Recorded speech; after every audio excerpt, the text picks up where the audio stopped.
may be playable. And the last or the first reveal package that was happening was Nilfgaard. We got Beauclair, we got another game character, Guillaume with the Knight tag. We got a Knight challenger, so NR and Nilfgaard swap their positions compared to the last round of buffs to Nilfgaard, an introduction of Knights for NR, or reintroduction of Knights.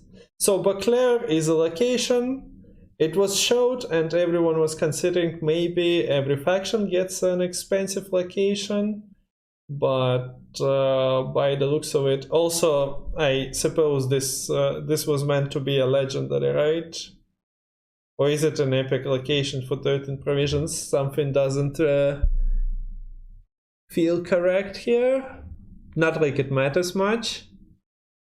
There is no magic compass for Nilfgaard anyway.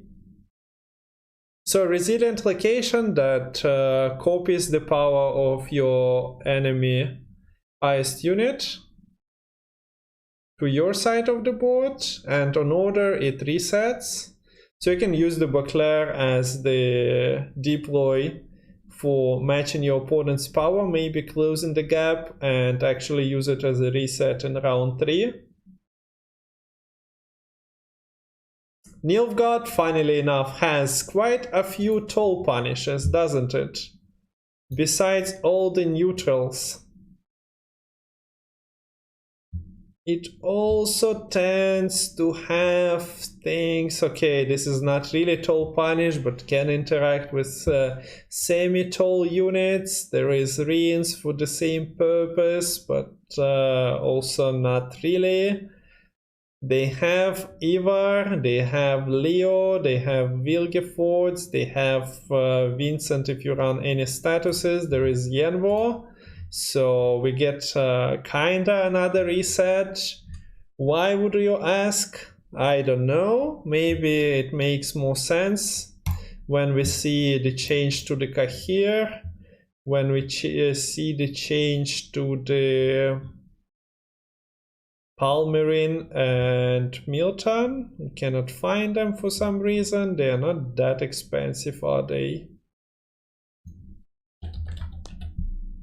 Yeah, 7 provisions. So we've seen that the power of those cards was changed in the preview video or reveal videos.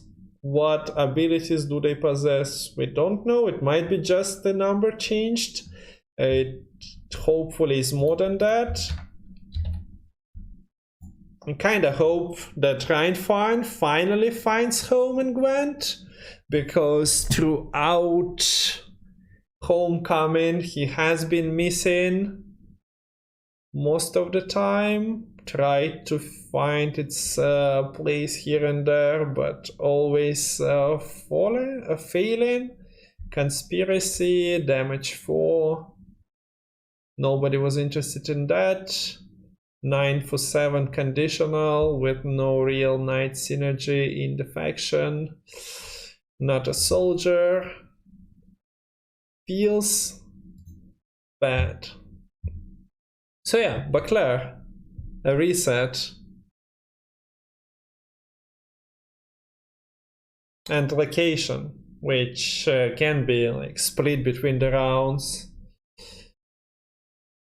Not the biggest fan, but we can talk about other cards. It kind of makes sense. So we have Guillaume the Loneful with the human knight tag, so not a soldier, but well, he is a knight after all. So on deploy, he boosts self and an enemy unit by half of their combined power. So Guillaume is a 6, you target an 8. That's 14 in total, so it boosts both units, Guillaume and the target, by 7. And on Grace 14, it also moves all the statuses from an enemy unit to self. So it doesn't have to be your initial target, and your best target is always Sirenova. It also was tested by the devs. It copies all the statuses from Sirenova. The problem with that would have been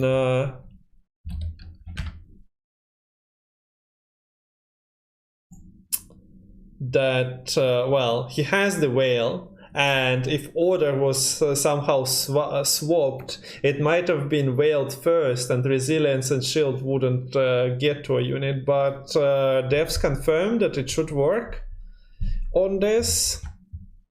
It doesn't work on Nova directly because, as I mentioned, you target an 8, it goes to 13, not hitting the gray, so you need to do something about it, use your leader charge. And, well, it's an order, not a zeal. Rainfarm would be amazing, still remember him from beta. He was great there. Can you remind me? Like, I mentioned that he didn't find his place in the homecoming, but yeah, it escapes me what he was doing. Might have been like multiple abilities that passed through him, but yeah, doesn't ring the bell at the moment. So Guillaume boosts your opponent's side of the board besides boosting himself, and this is the same pattern of 6-8 that we've seen in other factions as well. Okay, the NR boys were 6 and 9, but Ulula and Bart were with the same parameters. So you get to boost your opponent's side of the board. Why? To reset it. And maybe more. Maybe Milton and Palmerin are getting abilities like related to that. Hopefully Kahir is limited somewhat. I think I've heard, like, I didn't watch the reveal video for whatever card was revealed and showcased Kahir, but I think people mentioned that he was still boosting. Maybe it only boosts now when you buff your opponent's units. That seems fair for Kahir, not just cheesing everyone and everything that doesn't have an answer to defender and movement for him. So we have Buha, was it Bahert? Whatever, it's gonna be Bahert. It's a tactic, 4 provision tactics. With every Gwent expansion and card release and card change, we step closer and closer to enslave 15.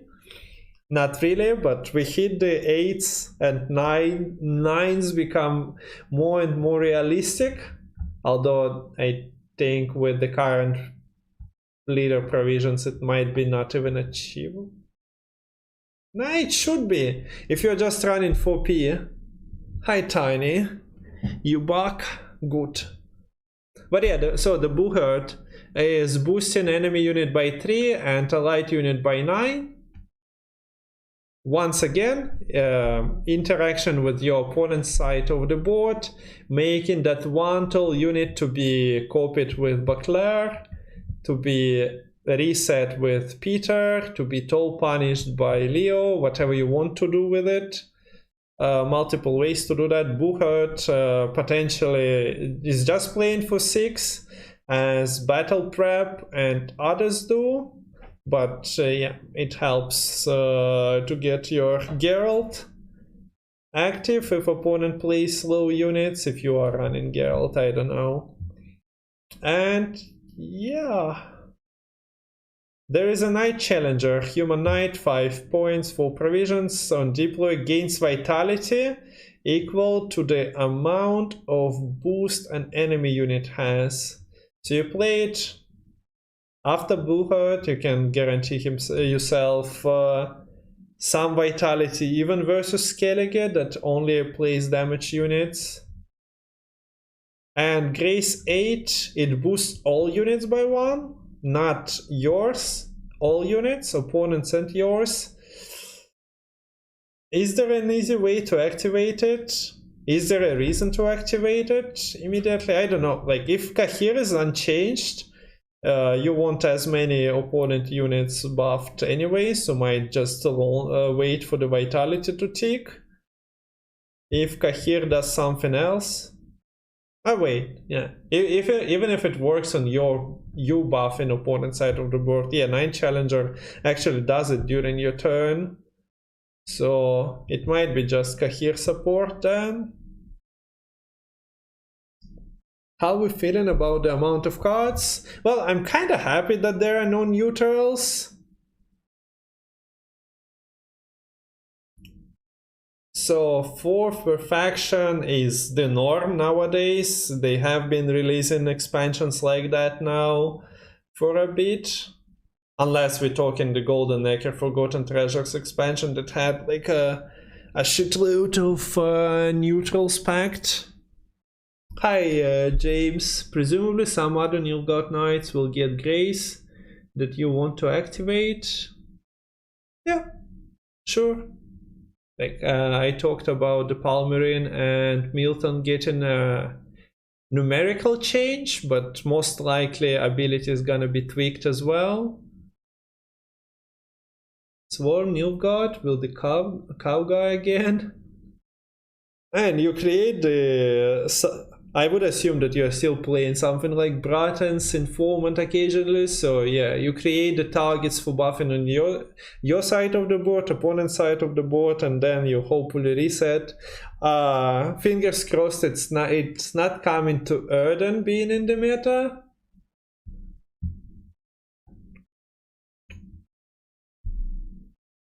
I wonder if Urchin is going to be reworked. He's a knight, right? I haven't looked into the knights, so yeah, we have the Urchin, we have a couple of bronzes, those two dudes getting numbers changed. Kahir goes to 7, so hopefully reworked a bit. Reinfand is in a dire need of being viable. Ramonsky and Damien probably staying the same.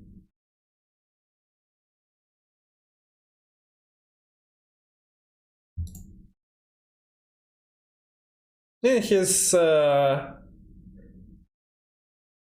targets are usually like those funky no-unit decks Cintran is playing. I haven't seen Urchin and anything else than that. Yeah, Rainfarn is in a dire need of like becoming relevant. The card has been dead and has been changed like 3 times in that period. I'm actually curious. Gwent 1.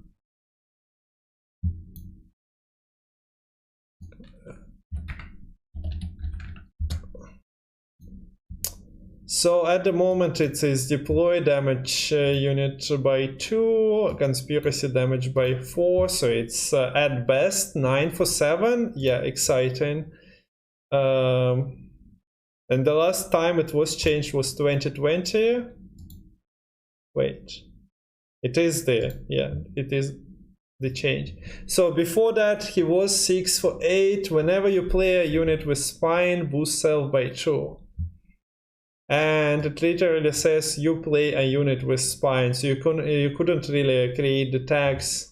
Not sure if tortures were out in 2018. Wait, why did I open? Yeah, 2019.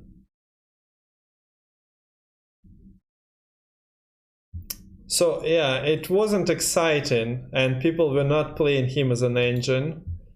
What he was before, he was getting a 1 point buff between the patches, didn't do anything. And before that he was boost an enemy by 2, then damage it by 4. Another interesting design that didn't really make much sense, but early homecoming, maybe going by the numbers. He was still worse than something like Grégoire or neutral damage cards, so yeah, I don't remember him being played in Homecoming at all. And they can just revert him. Boost an enemy by 3, then boost self by 3. They just gonna say boost guard is back, so we revert Rainfarn to his initial ability of Homecoming. Let's go. I'm kind of joking, but I even forgot that he was doing that. I remember the damage, boost and damage, but this...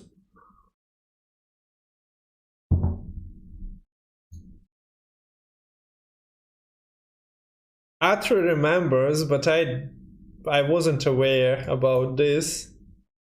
If they change 3 to 5 or 6, maybe even playable. Boring but playable. I'm just surprised that this was the ability. Do not assume you can order me around.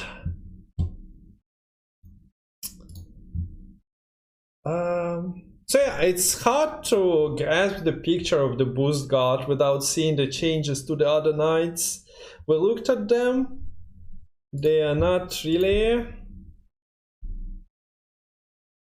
any of them insane. We just played Nilfgaard Knight as a literal body for the spotters to be boosted from, and that's the only implementation. They were played in the Golden Necker decks.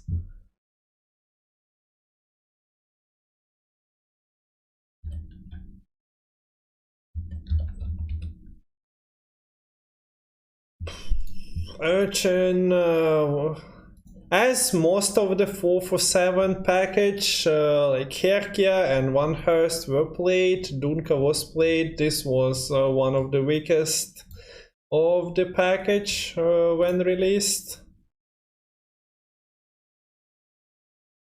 Milton and Palmering got some changes, but well, other archetypes felt usually better, so people were experimenting with running them, but mostly unmeeting them from the decks, and Spheres hasn't been relevant in ages as well. Madoc is not in the meta. There is Amnesty to do the same thing. I'm also not sure if I want Spheres to like Caesar 4 at with numbers changed. If the card is dead for almost 2 years, is it calling for like just a straight up ability change? Or do we buff it? Like at the same time you can refer to pulling the strings. Sure, it's a bronze with a awkward condition, somewhat.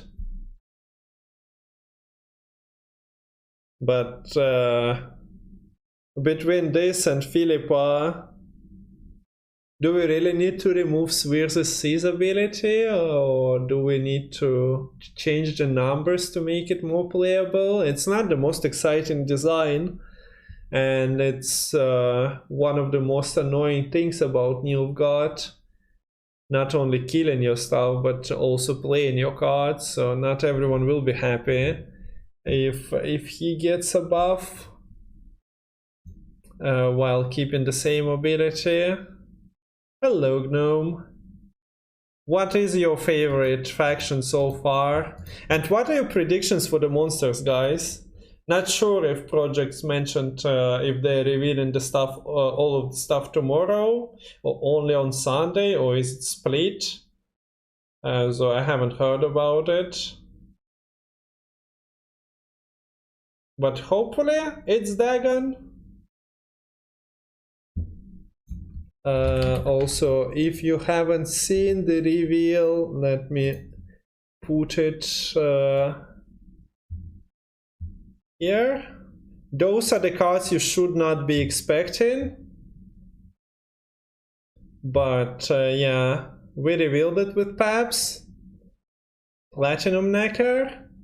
It's from my reveal video, but yeah, I put if you for some reason want a copy of Platinum Necker in your collection, you can grab it from the Twitter. The link is in chat. Then Kirak City Nilfgaard, also probably releasing with the next expansion, not this one. And then yeah, the boy Dagon. Vlad, please. Everyone has been waiting. Chronicles have Dagon in Gwent history, so bring it out. Ты меня с этим платиновым накером сердечный приступ организовал? Ну извини. много людей немного повелось, но это должно было случиться слишком хорошо. The Latin script.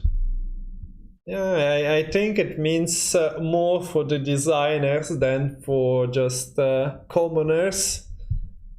I think I googled about lorem ipsum, but didn't really go into the details. It's basically a filler text from my memory that is used in design to just fill the space when you don't want to actually put effort and want to showcase the concept more than the actual. Yeah, I mean, I googled it, not even this time when you made it, Pabs, but before. So yeah, if you look closer, the Buja is happy. Like, he got the Dagon introduced into the Scoia'tael during the reveal, so amazing. Like, having a big powerful god in Scoia'tael, your favorite faction, Buja is incredibly happy. Okay, so that's it for the reveal. Not reveal, but discussion of the reveal.